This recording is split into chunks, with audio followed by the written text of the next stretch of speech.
Chapter 7 शांति।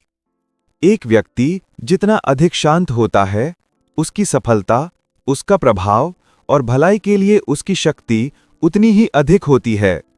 एक मजबूत शांत व्यक्ति को हमेशा प्यार और सम्मान मिलता है। शांति। मन की शांति ज्ञान के सुंदर रत्नों में से एक है। यह आत्मसंयम के दीर्घकालिक और धैर्यपूर्ण प्रयास का परिणाम है। इसकी उपस्थिति परिपक्व अनुभव और विचार के नियमों और क्रियाओं के सामान्य से अधिक ज्ञान का संकेत है। मनुष्य स्वयं को एक विचार विकसित प्राणी के रूप में समझता है, क्योंकि ऐसा ज्ञान विचार के परिणाम स्वरूप दूसरों को समझने की आवश्यकता को पूरा करता है, और जैसे जैसे वह सही समझ विकसित करता है और कारण और प्रभाव की क्रिया द्वारा वस्तुओं के आंतरिक संबंधों को अधिकाधिक स्पष्ट रूप से देखता है, वह शांत होता जाता है। वह झंझट, क्रोध, चिंता और शोक करना बंद कर देता है और संयमित, दृढ़ और शांत रहता है। शांत व्यक्ति स्वयं पर नियंत्रण करना सीखकर दूसरों के अनुकूल ढलना सीख जाता है, और बदले में वे उसकी आध्यात्मिक शक्ति का आदर करते हैं और महसूस करते हैं कि वे उससे सीख सकते हैं और उस पर भरोसा कर सकते हैं। एक व्यक्ति जितना अधिक शांत होता है, उसकी सफलता, उसका प्रभाव और भलाई के लिए उसकी शक्ति उतनी ही अधिक होती है। एक साधारण व्यापारी भी अपने व्यवसाय की समृद्धि में वृद्धि पाता है, क्योंकि वह अधिक आत्मसंयम और समभाव विकसित करता है, क्योंकि लोग हमेशा ऐसे व्यक्ति के साथ व्यवहार करना पसंद करेंगे जिसका आचरण दृढ़ता से समभावपूर्ण हो।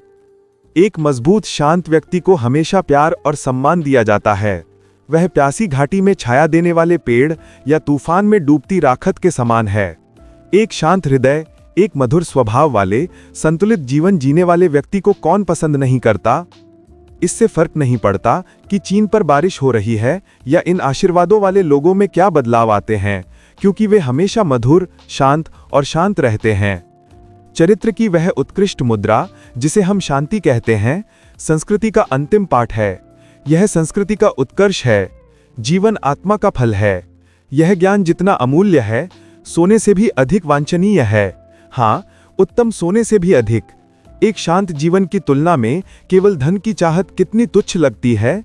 एक ऐसा जीवन जो सत्य के सागर में लहरों के नीचे तूफानों की पहुंच से परे शाश्वत शांति में निवास करता है। संतोष एक कला है। हम कितने लोगों को जानते हैं जो अपने जीवन को कलुषित कर लेते हैं, जो अपने उग्र स्वभाव से सभी मधुर और सुंदर चीजों को बर्बाद कर देते हैं, जो अपने चरित्र के संतुलन को नष्ट करते हैं और दुश्मनी मोल लेते हैं। यह एक प्रश्न है कि अधिकांश लोग ऐसा नहीं करते, अपने जीवन से और आत्मसंयम की कमी से अपनी खुशियों को नष्ट कर देते हैं। जीवन में हम कितने लोगों से मिलते हैं जो संतुलित होते हैं, जिनमें वह उत्कृष्ट संतुलन होता है जो एक दृढ़ चरित्र की विशेषता है। हाँ, मानवता अनियंत्रित पैशन से उमड़ती है, नियंत्रित दुख से उथल-पुथल होती है। यह केवल बुद्धिमान व्यक्ति है जो चिंता और संदेह से घिरा रहता है, केवल वही जिसके विचार नियंत्रित और शुद्ध होकर आत्मा की हवाओं और तूफानों को अपनी आज्ञा मानने पर मजबूर करता है। तूफान से त्रस्त आत्माएं, चाहे आप जहां कहीं भी हों, किसी भी परिस्थिति में रहें, यह जान ले जीवन के सागर में आनंद के द्वीप मुस्कुरा रहे हैं और आपके आदर्श का धूप वाला किनारा आपके आगमन की प्रतीक्षा कर रहा है। विचारों की पतवार पर अपना हाथ मजबूती से पकड़ें। आपकी आत्मा की बारकस में आज्ञाकारी गुरु विराजमान हैं। वे सो रहे हैं, उन्हें जगाएं। आत्मसंयम ही शक्ति है, सही विचार ही प्रभुत्व है, शांति ही शक्ति है। अपने हृदय से कहें, शांत रहो, शांत रहो। यही था आज का अंतिम अध्याय, शांति। इस अध्याय के साथ जेम्स एलन की महान पुस्तक एज अ मैन थिंकेथ की यात्रा यहीं पूरी होती है। हर शब्द, हर विचार ने हमें यही सिखाया कि हमारे विचार ही हमारे जीवन का प्रतिबिंब है।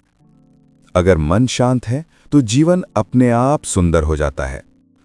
धन्यवाद, आपने इस ऑडियो बुक के हर अध्याय को महसूस किया, सुना और आत्मसात किया। अगर ये शब्द आपके दिल को छू गए हों तो उन्हें अपने जीवन का हिस्सा बना लीजिए, क्योंकि सच्ची सफलता वहीं से शुरू होती है जहां मन को शांति मिलती है।